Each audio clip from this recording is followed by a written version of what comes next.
ADHARMA, fueling persecution and violence worldwide. He emphasized that Dharma is eternal and governs the world's workings. He asserted that Dharma has always existed and everything works according to it, and that is why it is called Sanatan. Recently, RSS Chief Mohan Bhagwat also raised concerns about the increasing number of temple-mosque dispute across India. He criticized people who, after construction of Ram Mandir in Ayodhya, are now trying to create new controversies in an attempt to portray themselves as leaders of Hindus. Now, this has led to sharp reaction from spiritual leaders.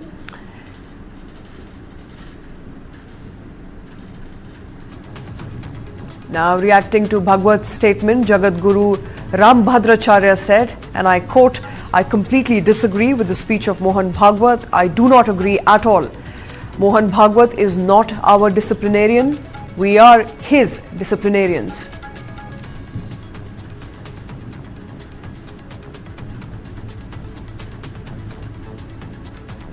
And on your screens right now, Jagat Guru Rambhadracharya's comment on what Mohan Bhagwat said vis-a-vis the onslaught of temple mosque issues that are now cropping up every week. And Swami Avimukteshwaranand Shankacharya Jyotirmat Peeth also criticized RSS Chief Mohan Bhagwat for his politically convenient position on restoring temples.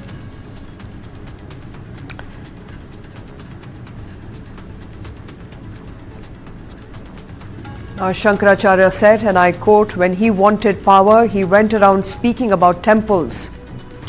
Now that he has power, he is advising not to look for temples."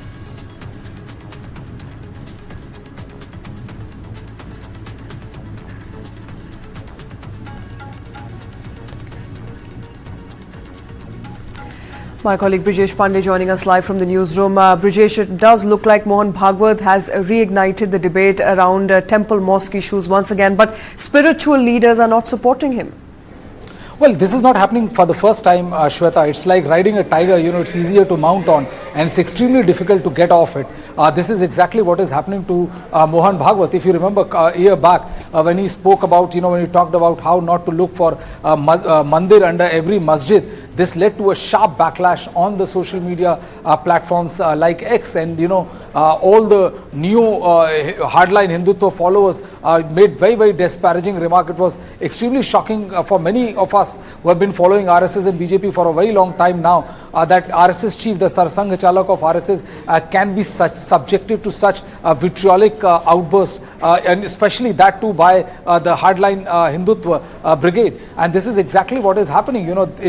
Now what is happening is that RSS chief, and he's been consistent, to be fair to him, he's been pretty consistent in that soft line or the madhyam marg, when he's been saying that we should not indulge into or promote any kind of enmity, and we should live together in harmony. And the latest statement is also being seen as a message to the world, saying that that it's a half knowledge of religion which is facing people to indulge into adharma as well as persecution of minorities, hinting at Bangladesh and other places. But this is also an inward gaze, and this is something which has not gone down well with the spiritual leaders. What Rambhadracharya has said, reacted to the latest bite of Mohan Bhagwat, which came. He said that he's not our disciplinarian, we are his disciplinarian, thereby putting the entire speech in a context. And if you look at Swami Avimukteshwaranand, who's a Shankaracharya of Jyotirmat Peeth, he has made it very, very clear that that the statement of Mohan Bhagwat, which he gave a couple of days back, is an exercise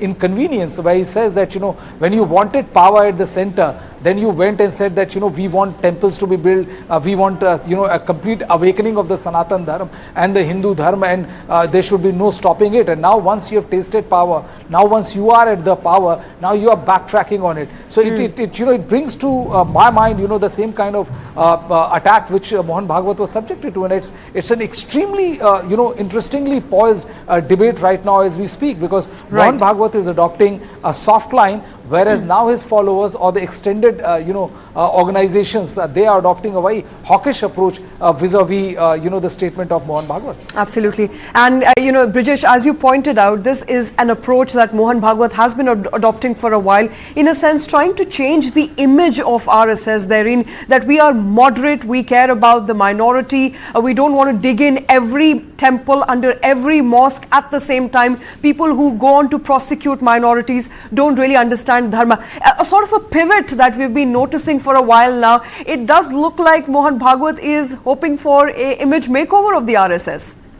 Well, what he's trying to do is that, once you get into power, once you are the government as center, the situation is not as when you were in the opposition, and that is exactly what Mohan Bhagwat is trying to do. He's trying to introduce some sort of course correction with the kind of, a series of litigations that has been filed across Uttar Pradesh, seeking, an ASI survey to ascertain the true nature of the masjid, where they claim that, that a Hindu temple was beneath it, or that Hindu temple was destroyed to build masjid. He wanted to bring a course correction, but that has not gone down well. The interesting part is that, now the followers, or now the, as many in the RSS say, that the neo converts, the one who have converted to the hardline Hindutva, they are not pleased with the statement, and in the kind of, the statement which is being hurled at Mohan Bhagwat, it looks like, they do have a task at hand, because, somehow, this hawkish, then dovish approach of RSS is not working out well